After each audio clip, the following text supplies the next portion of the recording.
Sua Bíblia, por gentileza, na primeira carta do apóstolo Paulo aos Tessalonicenses. E eu queria te pedir que você deixasse a sua Bíblia aberta.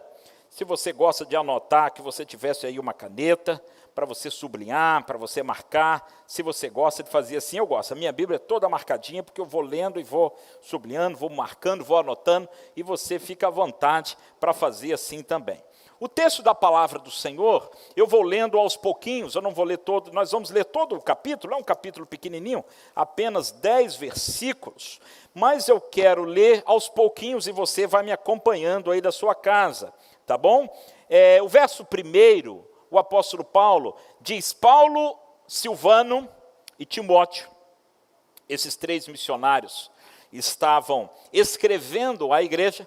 Apesar de Paulo ser o escritor oficial da epístola, ele cita Silvano, também chamado Silas em outros lugares, e Timóteo, seu companheiro, para que também saudassem a igreja juntamente com ele. Paulo, Silvano e Timóteo, a igreja dos Tessalonicenses, que está em Deus Pai e no Senhor Jesus Cristo, graça e paz vos sejam dadas. Preste atenção, meus irmãos, que já nesta primeira saudação do apóstolo Paulo, a igreja dos Tessalonicenses, nós já encontramos aqui lições preciosas para a nossa vida hoje. Essa igreja era uma igreja muito especial.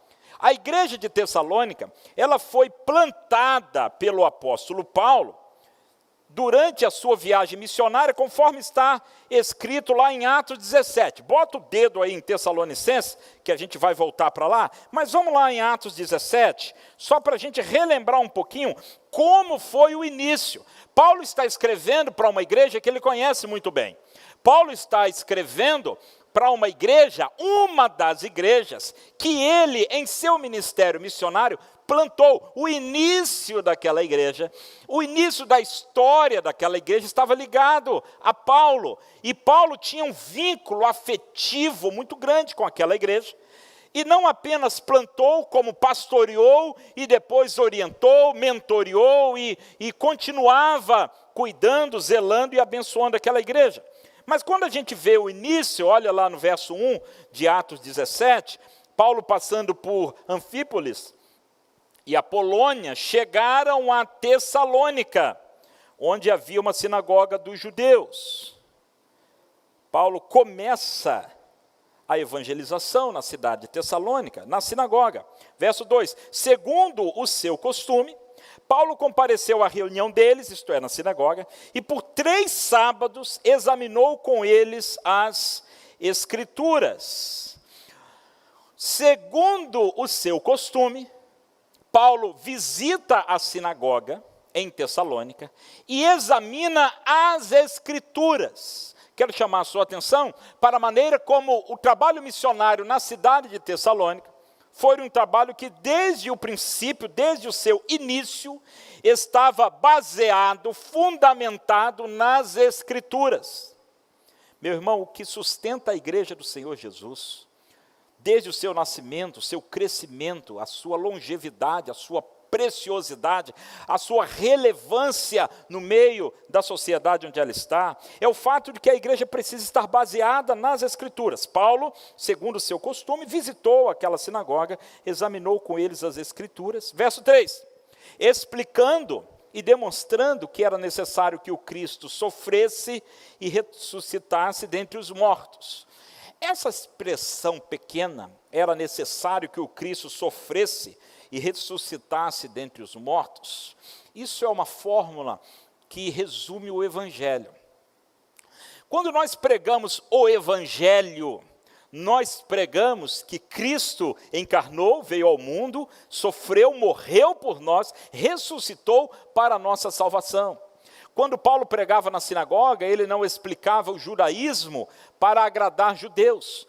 Paulo pregava na sinagoga e expunha as Escrituras do Antigo Testamento, mostrando, provando, demonstrando, expondo o Evangelho de Cristo Jesus. Esse Evangelho tão extraordinário, que nós cantamos agorinha mesmo sobre essa maravilhosa graça.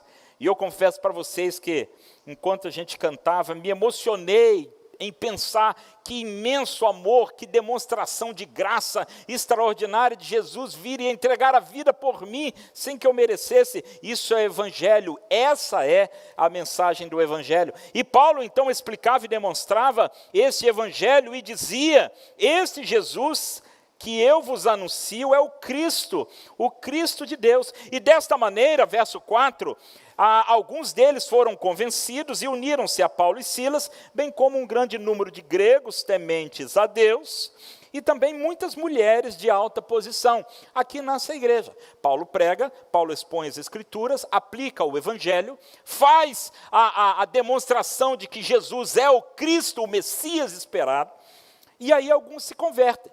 A partir da conversão daquelas primeiras pessoas, daqueles primeiros irmãos, nasce a igreja em Tessalônica. Que beleza, que alegria, que bênção. Mas olha, no verso 5 até o verso 10, começa a perseguição. Não vou ler, você pode ler depois se você desejar.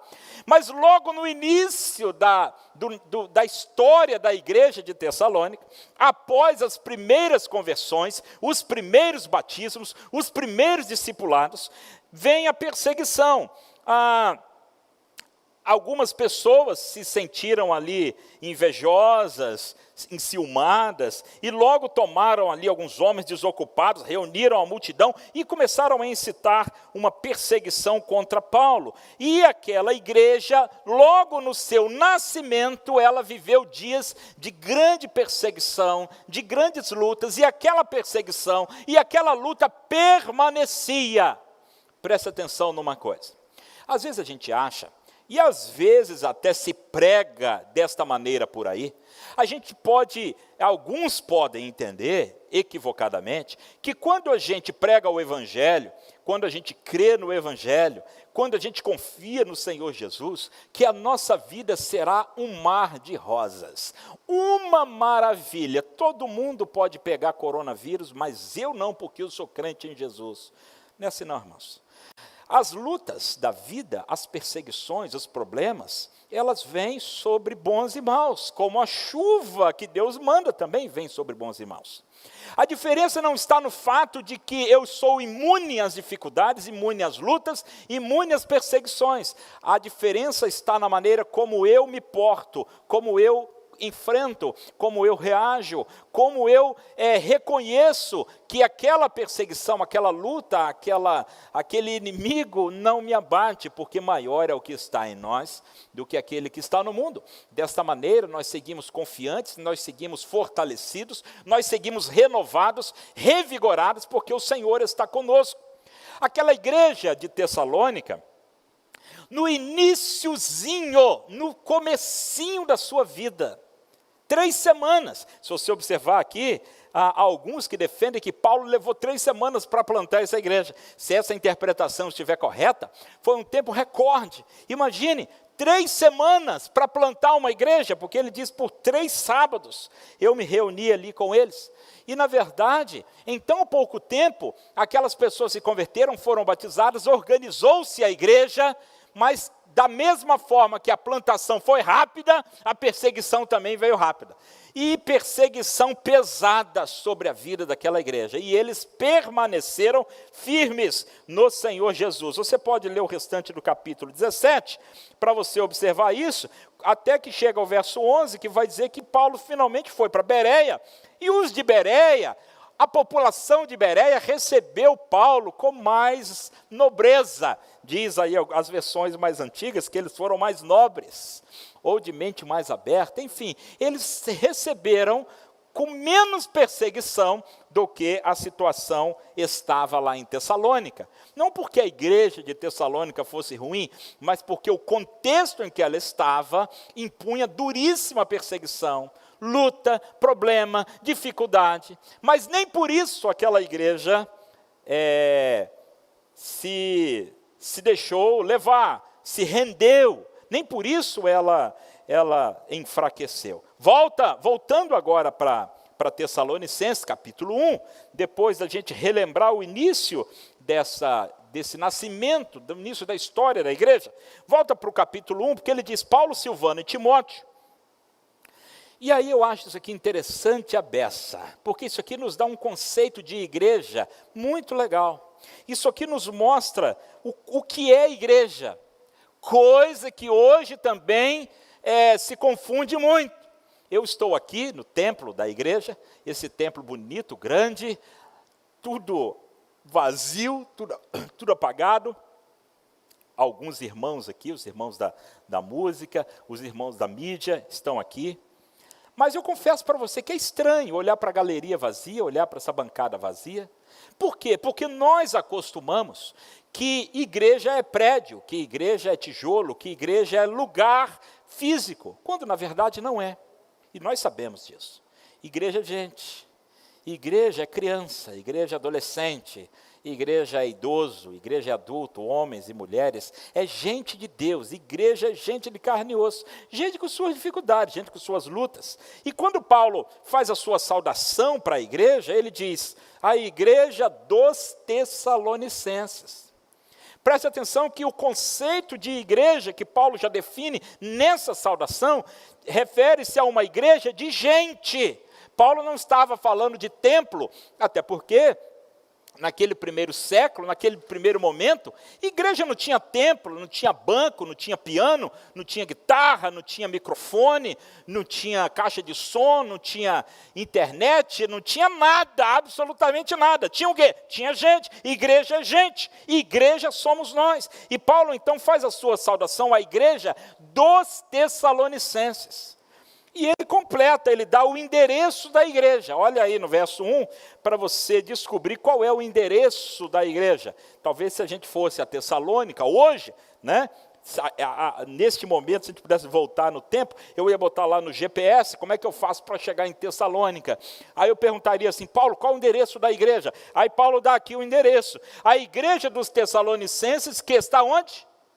Que está em Deus Pai. Preste atenção nisso aqui. O endereço da igreja, o lugar seguro, como a gente cantou agorinha mesmo, a igreja está em Deus Pai e no Senhor Jesus Cristo. Ela está fundamentada, ela está alicerçada, mas ela também está guardada em Deus. A igreja dos Tessalonicenses que está em Deus Pai e no Senhor Jesus Cristo. É claro que Paulo não estava aqui menosprezando o aspecto geográfico, local, claro que não. Tanto é que ele delimitou a igreja dos Tessalonicenses. Em outros momentos ele escreve para a igreja dos Gálatas, para a igreja de Corinto, para a igreja dos Efésios e assim sucessivamente. Mas ele deixa claro que a igreja não está presa, limitada a um local. E nós estamos experimentando isso bem agora, durante essa pandemia, porque apesar da impossibilidade de uma reunião presencial, nós estamos, como igreja, levando avante o reino de Deus. As portas do templo estão fechadas, exceto nos horários que o pastor Pedro explicou aqui para a gente agorinha mesmo. Fora isso, as portas do templo, as portas do prédio estão fechadas, mas as portas da igreja não estão fechadas, porque a igreja somos nós. E onde nós estamos, ali está a igreja do Senhor Jesus, e ela está em que endereço? Fundamentada onde? Baseada onde? Construída, edificada onde? Em Deus Pai e no Senhor Jesus Cristo. Graça e paz vos sejam dadas. A igreja dos Tessalonicenses, ela recebe um elogio de Paulo no capítulo 1, que nós vamos ver daqui a pouquinho, porque do capítulo 2 para frente, Paulo vem trabalhar alguns erros da igreja, tanto erros morais quanto erros teológicos, doutrinários, e ele trata dessas questões no decorrer da sua epístola. Mas o capítulo 1 é dedicado por Paulo a elogiar a igreja. Se a gente, deixa eu dar um spoiler para vocês aqui, indo adiante um pouquinho, porque se a gente vê aqui no versículo 7, dá uma olhadinha no verso 7, desta forma, diz Paulo, tende-vos tornado modelos. A igreja dos Tessalonicenses se tornou uma igreja modelo. E é sobre isso que eu quero falar com os irmãos. Quando uma igreja se torna modelo para as demais, quando uma igreja se torna exemplar para as demais, É isso que Paulo está dizendo acerca dessa igreja. Paulo elogia a igreja dos Tessalonicenses pela maneira como eles receberam o Evangelho e compartilharam o Evangelho com outras pessoas. Meus irmãos, num tempo como este em que vivemos, de pandemia, de incertezas, de lutas, de dificuldades, de luto, de desemprego, de tantas coisas acontecendo ao mesmo tempo, o mundo precisa de igrejas como a igreja de Tessalônica. O mundo precisa de igrejas que sejam igrejas exemplares, igrejas que sejam um modelo para as demais.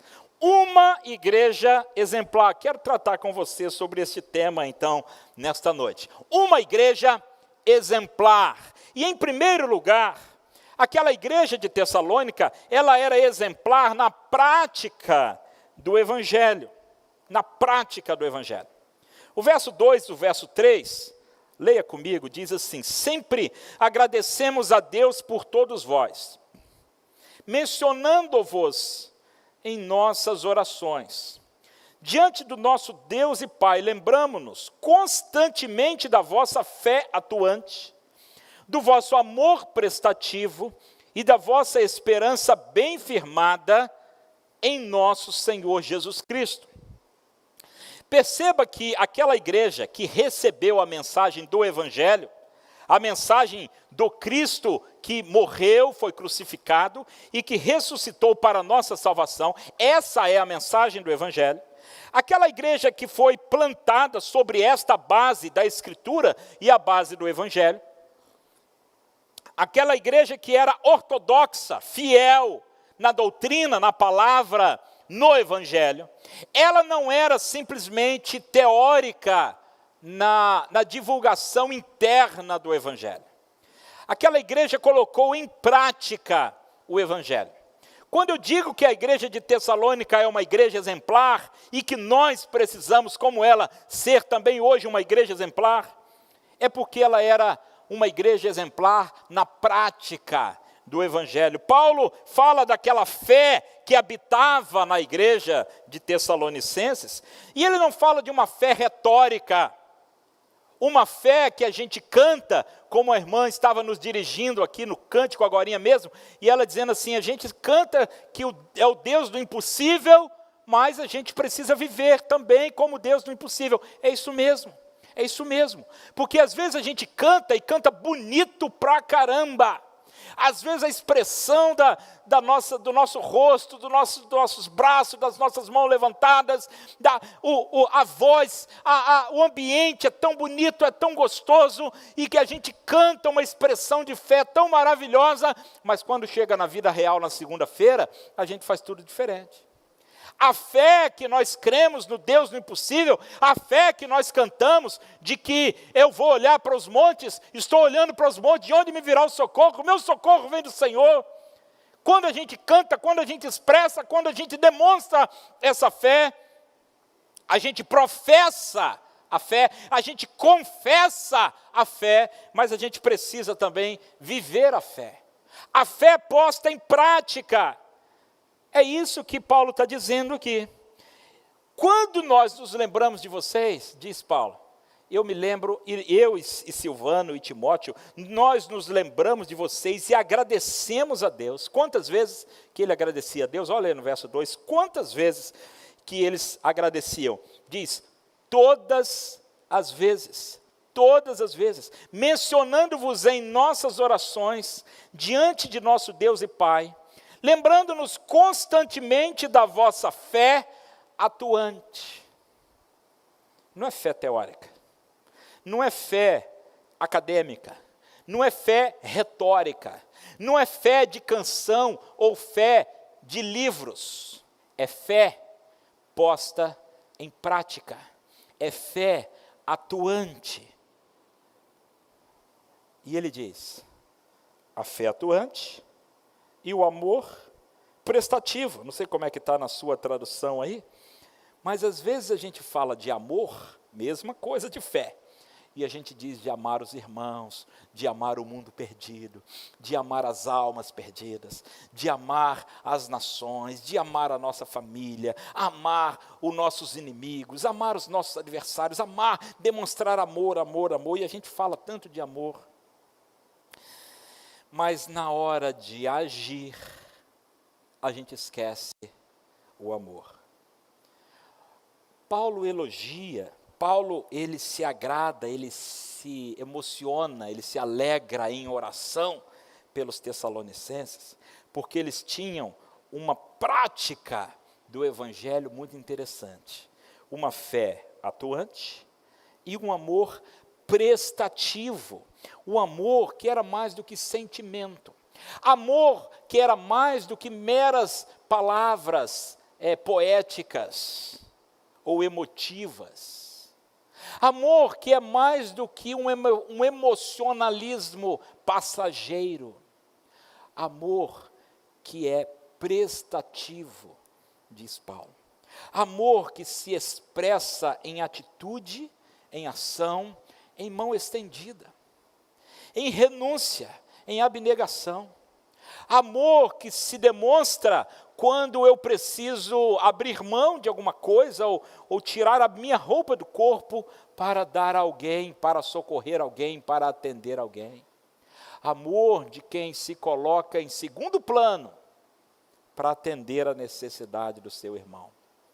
E Paulo diz, eu me alegro, eu agradeço a Deus por vossa fé atuante, vosso amor prestativo e vossa esperança bem firmada.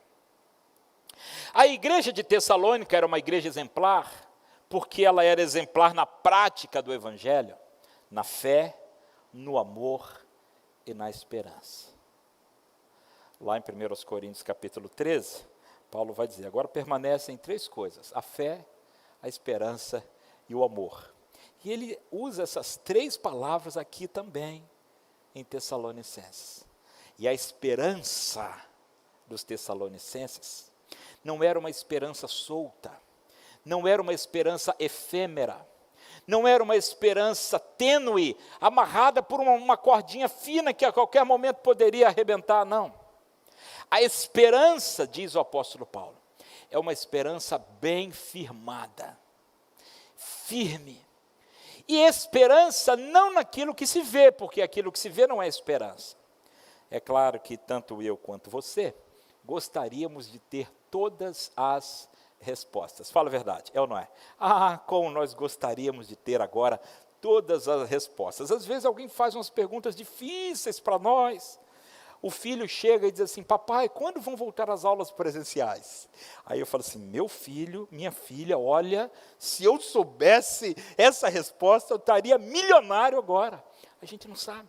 A gente está vivendo tempos de insegurança. E isso é bom para a gente, entre aspas, se a gente aplicar pelo lado espiritual, é ótimo. Sabe por quê? Porque nós aprendemos a esperar no Senhor. Nós aprendemos a confiar no Senhor, aprendemos a depender do Senhor. Eu não confio como outrora, talvez eu fizesse, você também, confio no meu planejamento, na minha agenda, no meu contra-cheque, na minha empresa, no meu diploma, no meu plano de saúde, na minha influência política, ou seja lá o que coisa for, que na hora da dificuldade mesmo, isso vale o quê, irmãos? Vale nada. Quando chega uma situação inesperada, a coisa vira toda de cabeça para baixo. Mas a igreja dos Tessalonicenses, ela tinha uma esperança firme, não em coisas. Ela era bem firmada na esperança, não é porque ela tinha um plano de saúde muito bom, não é porque eles tinham uma previdência privada fantástica, ou porque tinham casa própria, ou porque o carro zero estava quitado. Nada disso. A esperança bem firmada deles era a esperança em Jesus, o Senhor e Salvador, que há de voltar. Lá no verso 10, a gente vai completar o capítulo com essa expressão. Eles tinham a esperança na volta de Jesus. E porque eles aguardavam a vinda de Jesus a qualquer momento, eles viviam uma prontidão, eles viviam a iminência da volta. Eles estavam aguardando a qualquer momento a vinda de Jesus, Quando alguém derrubava lá uma cadeira, fazia um barulho, eles já olhavam para a janela para pensar assim, será que é Jesus que está voltando? Porque eles viviam a qualquer momento aguardando a vinda de Jesus. Uma esperança firmada. Isso é prática do Evangelho. A igreja dos Tessalonicenses, ela é exemplar na prática do Evangelho, porque eles tinham um amor atuante, uma fé atuante, um amor prestativo e uma esperança firme na fé em Jesus Cristo. Mas, em segundo lugar, nós estamos vendo e falando e refletindo sobre uma igreja exemplar, para aprendermos e para imitarmos, porque eles eram exemplares também, não apenas na prática do Evangelho, mas na obediência ao Evangelho. Obediência. Olha o verso 4. Irmãos amados de Deus, 4 e 5. Sabemos que fostes escolhidos por Ele, porque o nosso Evangelho não chegou a vós somente com palavras, mas também com poder, com o Espírito Santo e com absoluta convicção. E sabeis muito bem como procedemos em vosso favor quando estávamos convosco. Preste atenção que a expressão de Paulo, ela está numa linguagem, assim, numa voz passiva, negativa e meio confusa na estrutura da frase. E você, se ler inadvertidamente, pode achar que o Evangelho não havia chegado, mas é o contrário. O que Paulo está afirmando é que o Evangelho chegou. O verso 5 diz, porque o nosso Evangelho não chegou somente com palavras. Preste atenção. Não é que não chegou o Evangelho, chegou sim. Só que ele não chegou somente com palavras. Mas o Evangelho chegou. Sabe o que é que mudou a vida dos Tessalonicenses? Foi o Evangelho. Meus irmãos, quando o Evangelho chega na nossa casa, quando o Evangelho chega na sua vida, e talvez você esteja aí se lembrando daquele momento em que o Evangelho chegou na sua história, na sua casa, na sua família. E quando o Evangelho chega, muda completamente. Eu tive o privilégio de nascer num lar cristão. Graças a Deus por isso. Mas o Evangelho chegou na vida do meu pai. O Evangelho chegou na vida da minha mãe. O Evangelho chegou na vida dos meus avós. E quando este Evangelho chegou, mudou a família do meu pai, mudou a família da minha mãe. Obviamente que a minha vida hoje, ela é completamente diferente do que seria caso o Evangelho não houvesse chegado. Famílias, às vezes, a ponto de se desfazerem, se destruírem, e são completamente transformadas, restauradas, pelo poder do Evangelho. Nada contra as filosofias, as psicologias, as terapias, as sociologias, os estudos da vida aí, nada contra, nada. Mas sabe o que é que vai dar jeito? Na família, no ser humano, nesse país, só tem uma coisa que dá jeito. É o Evangelho do Senhor Jesus. Por isso que quando a gente estava cantando aqui, agorinha mesmo, Maravilhosa Graça, eu me emocionei. Maravilhosa Graça, eu não lembro direitinho a letra, me ajude aí, quem estava cantando aí. Maravilhosa Graça, como é que é mesmo o restante? Teu infinito amor, é isso? Tomou o meu lugar, a minha cruz levou, é isso é Evangelho, irmãos. A cruz que era minha, a morte que era minha, o pecado que era meu, a condenação que eu merecia, Ele por sua graça trouxe para mim. Jesus veio em meu lugar, Ele tomou a minha cruz, Ele levou a minha morte, Ele morreu a minha morte para que eu vivesse a sua vida, para que nós vivamos a sua vida. Isso é Evangelho.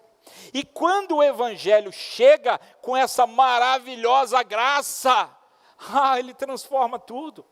Por isso que a gente canta, digno é o Cordeiro de Deus, porque Ele mudou a nossa história. Lá em Missões Nacionais, a gente anda por esse Brasil aí, no sertão, na Amazônia, no sul, nas Cracolândias, e a gente conhece histórias de vida, meus irmãos, tão extraordinárias. Recentemente, uma família inteira foi transformada pelo poder do Evangelho. 2 criancinhas se converteram, ouviram o Evangelho e se converteram. Um meninozinho e uma menina, juniores. E aí eles começaram a orar pela salvação do seu pai e da sua mãe. O pai e a mãe não pedem briga, uma confusão dentro de casa, e bebia cachaça, e chegava para quebrar, para arruaçar tudo. Aí até que aquela mãe começou a ficar interessada pelo Evangelho, e o marido disse assim, se você for naquela igreja, eu te dou uma surra e abandono vocês todos. Não estou exagerando, não, é assim mesmo. Uma coisa terrível, terrível. Pastor, mas isso não adianta, chama a polícia, a Lei Maria da Penha. Irmãos, em alguns lugares do nosso país, a coisa é tão distante da realidade nossa, que não adianta. Quer dizer, não adianta, até pode chamar, mas vai não. Aí aqueles 2 meninos começaram a orar. Aqueles 2 irmãozinhos, uma menina e um rapazinho, orar e falar do Evangelho. Aí começou a cantar uma musiquinha do Evangelho. Aí começou a ler um versículo. Aí a vida deles mudou. Aí aquela mãe se converteu. Quando a mãe se converteu, queria se batizar. Queria casar para se batizar. Aí o marido disse assim, se batizar, já sabe, vou largar ainda, couro come dentro de casa, uma confusão dentro de casa. Bêbado, cachaça. Adivinha o que aconteceu? O Evangelho do Senhor Jesus mudou a vida daquela família inteira, porque aquele pai também se converteu. E aí, recentemente, desceram as águas, numa caixa d'água, no sertão, água barrenta mesmo, amarela, parecia chocolate. E aí, aquele pai e aquela mãe se casaram e foram batizados. E aquela família foi completamente transformada pelo poder do Evangelho. Porque o Evangelho chegou. É isso que Paulo está dizendo. Quando o Evangelho chegou em Tessalônica, o Evangelho mudou tudo.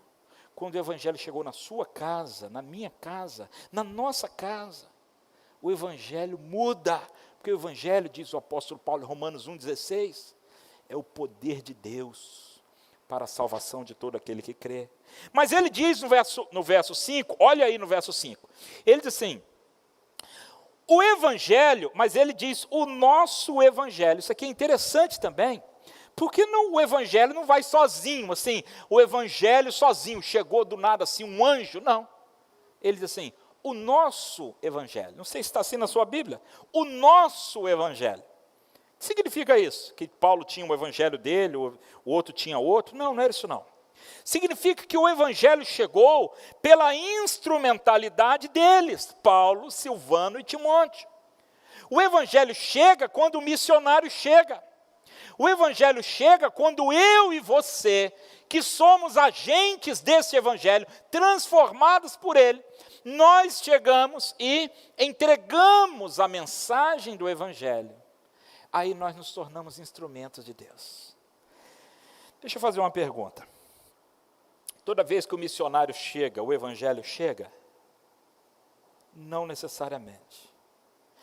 Talvez o missionário chegue e ele comece a fazer trabalhos sociais, nada contra, trabalhos sociais, educacionais, teatrinho, coralzinho, alfabetização, nada contra, isso é ótimo, isso é ótimo. Mas se esquece do principal, que é o Evangelho.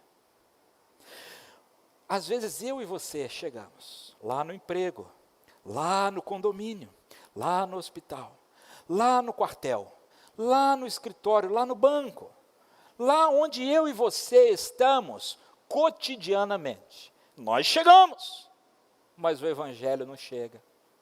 Eu chego, mas eu deixo o Evangelho em casa, ou então deixo o Evangelho na igreja, lá no templo, lá no prédio, E domingo que vem eu encontro o evangelho de novo. Mas durante a semana, eu não carrego o evangelho comigo. Eu chego, mas o evangelho não vai. Está errado, irmãos. Paulo diz, o nosso evangelho chegou. Isto é, o evangelho chega porque eles levaram o evangelho. Daí a importância da obra missionária. Quando nós fazemos ofertas, e ofertas generosas, e ofertas sacrificiais, quando nós abrimos mão de algumas coisas em prol de uma oferta missionária, é porque nós queremos que o evangelho chegue por meio daquele missionário. Mas, além dos missionários das juntas, eu e você, no nosso dia a dia, também devemos levar esta mensagem do evangelho onde quer que formos. Na fila da padaria, no posto de gasolina, no nosso prédio, na nossa vila, na nossa família, porque às vezes eu estou muito preocupado com a salvação da China, da Índia, da Amazônia, e tenho que estar preocupado mesmo, mas eu esqueço que na minha casa, dentro da minha casa, do outro lado da mesa, tem ali alguém que ainda precisa do evangelho. E nosso evangelho, isto é, eu e você, como agentes do evangelho, devemos levar esta mensagem. Uma vez eu fui para uma reunião com um governador de um estado, vou dizer qual estado não, mas um governador de um estado importante do nosso país. Ele chamou para a gente se reunir sobre Cristolândia. Quem não sabia mais o que fazia, Cracolândia pegando fogo, passando aquela notícia o dia inteiro na televisão e aquela confusão, e ele nos convidou o pastor Fernando Brandão. O pastor Fernando Brandão não podia ir, mandou que eu fosse no lugar dele, eu fui. Cheguei lá, o pastor foi me buscar no aeroporto, e aí ele disse assim, pastor Samuel, vamos lá conversar com o governador, mas não vamos falar muito o nosso evangeliquez, não. Por exemplo, em vez de falar missionário, vamos falar os nossos colaboradores. Em vez de falar da Cristolândia como evangelho e tal, vamos falar assim, o processo terapêutico. Vamos pegar assim, leve, light, para o governador entender. Aí eu falei assim, tá bom, pastor, tá bom. Quando eu cheguei lá, meus irmãos, diante do governador, eu disse assim, governador, excelência, é o seguinte, nós estamos aqui hoje porque o sangue de Jesus Cristo foi derramado na cruz do Calvário. E eu e essa turma toda aqui, governador, nós somos todos pecadores, inclusive o senhor. Mas Deus teve compaixão de nós e nos amou e mandou seu Filho unigênito Jesus. E quando Jesus morreu na cruz, o sangue dele nos purifica de todo o pecado. E Jesus não ficou morto, ele ressuscitou para nós vivermos a sua vida. Então, governador, esse negócio de Cristolândia aí, sabe o que é que dá certo? É por causa do evangelho do Senhor Jesus. Essa altura o pastor já estava quase debaixo da mesa. Aí, o governador virou para mim e falou assim, eu sei. E eu ainda disse assim, e sabe como é que funciona esse negócio lá, governador? Na Cristolândia, é o BO. Aí ele falou, o que é BO? Eu falei assim, Bíblia e oração. Aí ele disse assim, eu sei. É por isso que eu pedi para chamar vocês aqui. Porque vocês têm o que nós não temos. Aí eu disse assim, governador, tem psicólogo, tem pedagogo, tem advogado, tem administrador, tem o que mais? Assistente social, tem tudo isso na Cristolândia. Isso tem tudo lá, tudo. Mas o que resolve mesmo é o evangelho de Jesus. Aí ele disse assim, eu sei. Aqui tem um monte de pedagogo, psicólogo, médico, psiquiatra, tudo batendo cabeça um com o outro aí, e ninguém resolve nada. Nós precisamos disso que vocês têm. E eu disse assim, pois é, governador, nós estamos aqui para ajudar vocês, não quero um centavo do Estado. Nós queremos ajudar o Estado a mudar essa situação com o poder do evangelho. Irmãos, nós precisamos ter ousadia, como tinham os tessalonicenses, de levar o evangelho. Paulo chega para eles, e Paulo diz, porque o nosso evangelho chegou. O evangelho chegou através de nós. Mas, diz o verso 5, continua, olha aí no verso 5 na sua Bíblia, não chegou somente com palavras. Outra expressão que a gente precisa entender direitinho. Paulo não disse que não chegou com palavras. Chegou sim com palavras. O evangelho chegou por meio deles e chegou com palavras. Nós precisamos falar do evangelho. A gente às vezes ouve algumas pessoas dizendo assim, não, você não precisa falar nada, basta você viver. Meu irmão, viver é obrigação nossa. Viver o evangelho é obrigação nossa. Mas além de viver, que já é a obrigação, óbvio, nós precisamos falar. Abra sua boquinha e fale de Jesus. Onde você estiver, fale, compartilhe a mensagem do evangelho. Mas Paulo continua. Não chegou somente com palavras. Ora, se não chegou somente com palavras, é porque chegou sim com palavras. Mas tinha mais alguma coisa do que palavras. O que ele diz? Mas também com o poder, com o Espírito Santo e com absoluta convicção. Imagine a cena. Paulo chega lá na sinagoga. Por 3 sábados ele abre as escrituras, expõe, explica. E eles dizem... ele prega o evangelho, Paulo prega o evangelho com palavras. A gente leu isso agora em Atos 17. Paulo chega, prega o evangelho e prega com palavras. Mas não era só palavras, com poder do Espírito Santo. Não há argumento, como já citei aqui a Cristolândia, não há argumento diante daquele governador de que o processo terapêutico A, B ou C seja mais poderoso quando ele vê um coral de 300 vozes de bandido, de gente, de tudo que é complicação na vida, de repente transformado, nova criatura, vida restaurada, pai de família, mãe de família, trabalhador, gente santa. Aquele governador ficou embasbacado diante daquele cenário, e ele disse assim, é o poder de Deus.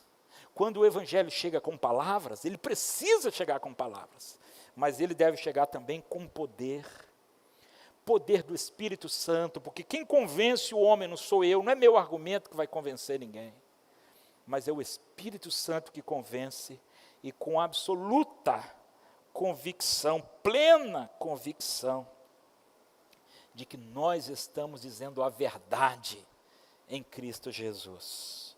Em terceiro lugar, para a gente terminar, Tessalônica era uma igreja exemplar pela prática do evangelho, pela obediência ao evangelho, mas em terceiro lugar, pela propagação do evangelho. Olha a partir do verso 5 comigo aqui, o finalzinho, aliás, verso 6.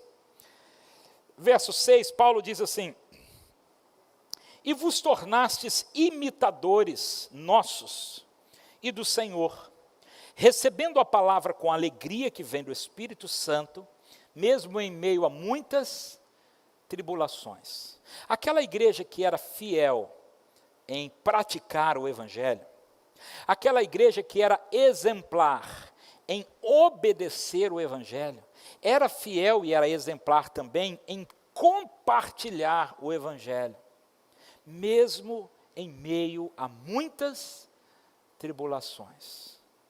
Não era fácil a vida deles. Às vezes a gente tem uma desculpa de dizer assim, mas se eu fosse assim, mas se eu tivesse tal coisa, mas se não fosse essa impossibilidade, eu faria. Não, irmãos. Lutas, problemas, dificuldades, enfermidades, limitações, falta de dinheiro, falta de tempo, falta de tudo, sempre vai ter. Só que os tessalonicenses, mesmo em meio a essa tribulação, eles receberam a palavra com alegria. Aí verso 7, e desta forma, eu já dei essa dica para vocês, eles se tornaram modelo. Que coisa linda isso aqui. Eles se tornaram modelo para os crentes na Macedônia e na Acaia. Pois, a partir de vós, não somente a palavra do Senhor foi ouvida na Macedônia e na Acaia, mas também a vossa fé foi divulgada em todos os lugares, a ponto de não precisarmos mais falar sobre isso. Pois eles mesmos anunciam de que maneira fomos recebidos entre vós, De que forma vos convertestes dos ídolos a Deus, para servirdes ao Deus vivo e verdadeiro. Preste atenção nisso aqui. Quando Paulo chegava para anunciar o Evangelho, aí eu fico imaginando essa expressão que está aqui nos versos 8 e 9. Paulo chegava, Paulo, Silvano, Timóteo, todo animado, chegava para pregar o Evangelho. Aí quando anunciava o Evangelho, o pessoal dizia assim, não, nós já sabemos já, essa história aí, Jesus, Filho de Deus, morreu, e nós já sabemos, nós já somos crentes, nós já somos salvos por Jesus, nós já somos cristãos. Aí Paulo falava assim, mas como é que pode? Quem falou isso para vocês? Como é que essa notícia chegou aqui? Aí ele diz, pois, verso 8, os macedônios vieram aqui. A igreja de Tessalônica veio aqui, aqueles irmãos que estão sofrendo uma perseguição tremenda, eles vieram. Verso 8, não a palavra do Senhor foi ouvida na Macedônia e na Acaia, mas também a vossa fé em Deus foi divulgada em todos os lugares, a ponto de não precisarmos mais falar sobre isso. E eles mesmos dão testemunho da maneira como vocês deixaram os ídolos para servir a Deus. Aquela igreja era ousada. Oh, igreja exemplar. Eles divulgaram a sua fé entre as demais cidades, vilarejos, circunvizinhos. Eles proclamaram a fé deles com poder, com o Espírito Santo, com plena convicção, mas levando o Evangelho em palavras. E onde eles chegavam, as pessoas viam uma mudança tão significativa na vida deles, o que você que antes era aquele idólatra, agora você está seguindo esse Jesus? É a graça de Jesus, é o imenso amor de Jesus que me transformou. E aquilo era tão impactante, aquilo era tão relevante, que as pessoas se convertiam em toda aquela região. Uma igreja relevante na sua comunidade, uma igreja relevante no seu bairro, uma igreja relevante na sua cidade, no seu país e no mundo. Essa semana, eu estava numa reunião em Minas Gerais, pela internet, não estava lá não, pela internet. E me falaram de Vila da Penha. Olha que interessante, eu nem sabia que eu vim aqui, o pastor João Emílio me chamou depois disso. E aquele pastor disse assim, Vila da Penha, quando eu era jovem lá em Vila da Penha, e ele começou a contar, porque a igreja de Vila da Penha eram as maiores ofertas do Brasil para missões mundiais e para missões nacionais.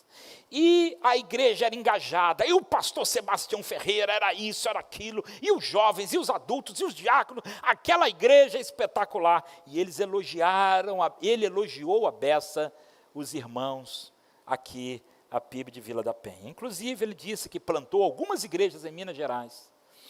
E a PIB de Vila da Penha é a igreja mãe dessas igrejas filhas, lá em Minas Gerais. Eu, particularmente, sou um fã, um admirador da história do pastor Sebastião Ferreira e dessa igreja, de vocês, de cada um dos irmãos, pela maneira como Deus abençoou essa igreja, uma igrejinha pequena, pequenininha, cresceu, se tornou esta grande igreja aqui em Vila da Penha, relevante para este bairro, referência para a cidade do Rio de Janeiro, para o estado do Rio de Janeiro, para o Brasil e o mundo. Em todos os lugares onde eu chego, dizia Paulo, o pessoal fala de vocês. É mais ou menos Vila da Penha também. Em todos os lugares onde a gente chega, a gente ouve falar de Vila da Penha. Porque é uma igreja operosa, porque é uma igreja de fé atuante, porque é uma igreja missionária, porque é uma igreja que tem visão, porque é uma igreja relevante, porque é uma igreja que causa um impacto onde ela está. Mas nós precisamos ter um cuidado, para que a gente não se acomode e isso se esfrie.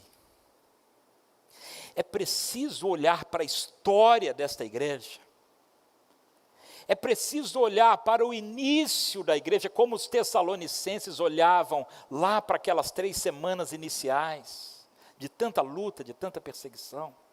É preciso olhar para a história desta igreja, para a sua história, meu irmão, e entender o quanto Deus já fez por esta igreja. E não cairmos na armadilha, no perigo de nos fecharmos para nós mesmos.